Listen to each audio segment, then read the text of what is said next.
आँखों का खेल मेरी नज़र में दुनिया का सबसे रोमांचक व खूबसूरत खेल है। इस खेल की सबसे अच्छी बात यह है कि जो आँखों से यह खेलती हैं, इस खेल के बारे में बस उन्हीं को पता होता है। उनके आसपास रहने वालों को इस खेल का अंदाज़ा ही नहीं होता है। एक दिन बारिश में मैं घर से 5 मिनट दूर दूसरे बड़े गार्डन में सैर के लिए जा रही थी। वहीं सड़क पर वह अपने बेटे को साइकिल चलाना सिखा रहा था। हम दोनों ने अचानक एक दूसरे को देखा। पहली बार आंखों से आंखें मिलते ही जो होना था हो चुका था। यह शायद आंखों का ही दोष है।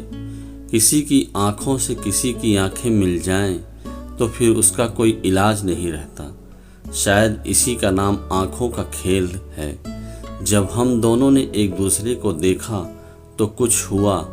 क्या यह बताना, उस पल का वर्णन करना, उस एहसास को शब्दों का रूप देना मुश्किल है।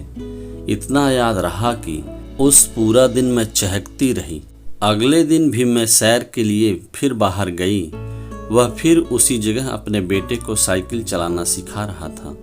हमारी आंखें फिर मिली। तन मन एकदम पुलकित हो गया। फिर अगले 3-4 दिन मेरे सामने यह स्पष्ट हो गया कि उसे भी मेरा इंतज़ार रहता है। वह बार बार मुड़कर उसी तरफ देखता है जहां मैं उससे रोड पर आती हूँ। मैंने उसे दूर से ही बार बार देखते हुए देख लिया था। आँखों का खेल बहुत ही खूबसूरती से शुरू हो गया था। दोनों खिलाड़ी शायद हर सुबह का बेचैनी से इंतज़ार करने लगे थे। मैं संडे को सैर पर कभी नहीं जाती थी, ब्रेक लेती थी, पर अब मैं संडे को भी जाने लगी तो निमेश ने टोका, अरे सालू, सैर पर? मैंने कहा हाँ, पर आज तो संडे है, आँख खुल गई है तो चली जाती हूँ। तुम आराम करो, मैं अभी आई, कहकर मैं तेज कदमों से भागी। उस रोड पर चली जा रही थी। देखा आज उसका बेटा नहीं था। सोचा संडे है, सो रहा होगा। आज वह अपनी पत्नी के साथ सैर कर रहा था। मैंने गौर से उसकी पत्नी को देखा। मुझे वह अच्छी लगी। काफ़ी सुंदर व स्मार्ट थी। उसने मुझे देखा। पत्नी की नज़रें बचाकर आज वह पहली बार वह मुस्कुरा भी दिया तो मुझे लगा संडे को आना जैसे सार्थक हो गया। अब कुछ तो ज़रूर था हम दोनों के बीच जिसने मुझे काफ़ी बदल दिया था। सुबह के इंतज़ार में मैं पूरा दिन, शाम, रात बिताने लगी थी। 10 दिन में मैं ही कितना बदल गई थी। पूरा दिन यह एहसास कि रोज़ सुबह इस उम्र में भी कोई आपका इंतज़ार कर रहा होगा, इतना ही बहुत है। रोमांचित होने के लिए धीरे धीरे 1 महीना बीत गया। इस खेल में दोनों खिलाड़ी मुंह से कभी एक शब्द नहीं बोले थे। आंखें ही पूछती थी, आंखें ही जवाब देती थी। एक दिन निमेश ने पूछा कि आजकल सोसाइटी के गार्डन में नहीं जा रही हो?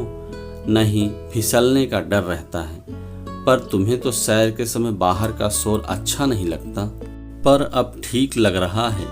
कहते हुए मन में थोड़ा अपराध बोध सा तो महसूस हुआ, पर चूंकि इस खेल में मज़ा आने लगा था इसलिए सिर झटक कर अगली सुबह का इंतज़ार करने लगी। बारिश का मौसम खत्म हो गया था, पर अब मैं बाहर ही जा रही थी।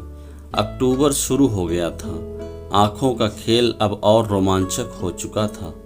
मैं उसे सिर्फ देखने के लिए बाहर का शोरगुल पसंद न होते हुए भी बाहर भागी चली जाती थी। पहले से ज़्यादा तैयार, सज संवर कर, नई नई टी-शर्ट, ट्रैक पैंट में, स्टाइलिश शूज़ में, अपने शोल्ड कट बालों को काफ़ी खुला छोड़कर, कभी पेनी टेल बनाकर, बढ़िया परफ्यूम लगाकर भागी चली जाती थी। सैर तो हमेशा करती आई थी, पर इतनी दिलकश सैर पहले कभी नहीं थी। उससे आंखें मिलते ही कितने सवाल होते थे, आंखें ही जवाब देती थी। कभी छुट्टी वाले दिन देर से आने पर, कभी अस्वस्थता के कारण नागा होता था तो उसकी आंखें एक शिकायत करती थी जिसका जवाब मैं आंखों से मुस्कुरा कर दे देती थी। कभी वह नहीं देखता था तो मैं उसे घूरती थी, वह भी मुस्कुरा देता था। फिर अजीब सा खेल था। बात करने की ज़रूरत ही नहीं थी। सुबह से देखने के बाद एक जादुई एहसास से घिरी रहती थी। मैं दिन भर किसी बात पर गुस्सा आता था, न किसी बात से चिढ़ होती थी। शांत सुख मुस्कुराते हुए अपने घर के काम निपटाती रहती थी। निमेश हैरान थे। एक दिन कहने लगे, अब तो बारिश भी हो गई है, अब भी बाहर सैर करोगी? हाँ, ज़्यादा अच्छी और लंबी सैर हो जाती है। सालों से गार्डन में ही सैर करके ऊब गई हूँ। ठीक है, जहाँ तुम्हें अच्छा लगे। निमेश भी सैर पर जाते थे, पर जब मैं आ जाती थी तब फिर कमर दर्द से संबंधित शारीरिक अवस्था के कारण मुझे परेशानी होने लगी थी। सुबह 20 मिनट जाना, 20 मिनट आना, फिर आते ही नाश्ता, दोनों के टिफ़िन। मेरी परेशानी बढ़ रही थी। पहले मैं आधे घंटे में घर आ जाती थी। डॉक्टर ने कुछ दिन सैर करने का समय कम करने के लिए कहा तो मैं बेचैन हो गई। मेरे तो रात दिन आजकल उसे सुबह देखने से जुड़े थे। उसे देखने का मतलब था सुबह उठकर 10 मिनट तक चल कर जाना, 10 मिनट आना, 20 मिनट तो लगते ही थे। अपनी अस्वस्थता से मैं थकने लगी थी। अब वहाँ जाने का नागा होने लगा था, क्योंकि आते ही किचन में मुझे 1 घंटा लगता था। मैं अब इतनी देर एक साथ काम करती तो पूरा दिन मेरे लिए तकलीफ बढ़ी रहती। अब क्या करूं? इतने दिनों से जो 16 साल की तरह उत्साहित, रोमांचित महसूस कर रही हूं, अब क्या होगा? सब छूट जाएगा। निमेश परेशान थे, मुझे समझा रहे थे, इतने सालों से यही सैर कर रही हो ना, अब सुबह सैर पर मत जाओ, तुम्हें और भी काम होते हैं। शाम को फ्री रहती हो, आराम से उस समय सैर पर चली जाया करो। सुबह सब एक साथ करती हो तो तुम्हारी तकलीफ बढ़ जाती है। डॉक्टर ने भी निमेश से बात पर सहमत जताई थी, पर मैं नहीं मानी।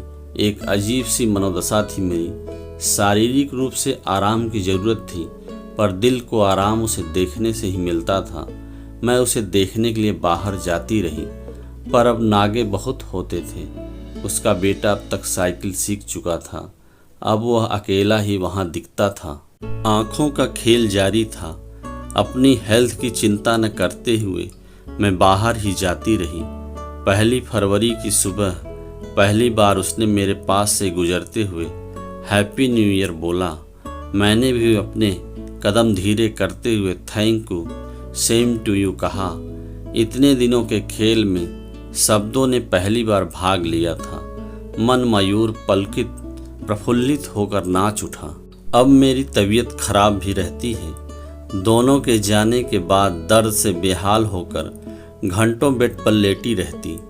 नीलम बेटी है, बिना बताए भी चेहरा देखकर मेरे दर्द का अंदाज़ा उसे हो जाता था, तो कहती थी, मॉम, आपको स्ट्रेस लेने से मना किया है डॉक्टर ने, आप मॉर्निंग वॉक पर नहीं जाएंगी, अब आप शाम की सैर पर ही जाना।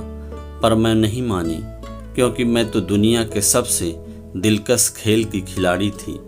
मई का महीना आया तो मेरे मन की उथल पुथल बढ़ गई। मई में मैं हमेशा शाम को ही सैर पर करती थी। मुझे जरा भी गर्मी बर्दाश्त नहीं है। 8-10 दिन तो मैं गई। गर्मी से सुबह ही बेहाल, पसीने पसीने लौटती। आकर कभी नींबू पानी पीती तो कभी आते ही एसी में बैठकर कितनी देर तक बैठ जाती थी। किचन के काम को तो सबसे ज़रूरी थे सुबह। इस गर्मी ने तो मेरे मन के भाव को बदल दिए। इस बार की गर्मी तो इस 4 आँखों के खेल का सबसे महत्वपूर्ण पड़ाव बनकर सामने आई। बहुत कोशिश करने पर भी मैं गर्मी में सुबह सैर पर रोज नहीं जा पाई। छुट्टी वाले दिन चली जाती, क्योंकि जब आते ही किचन में जाना पड़ता था। उसे देखने के मोह पर गर्मी की तपिश भारी पड़ने लगी थी। पसीना पोंछती जाती।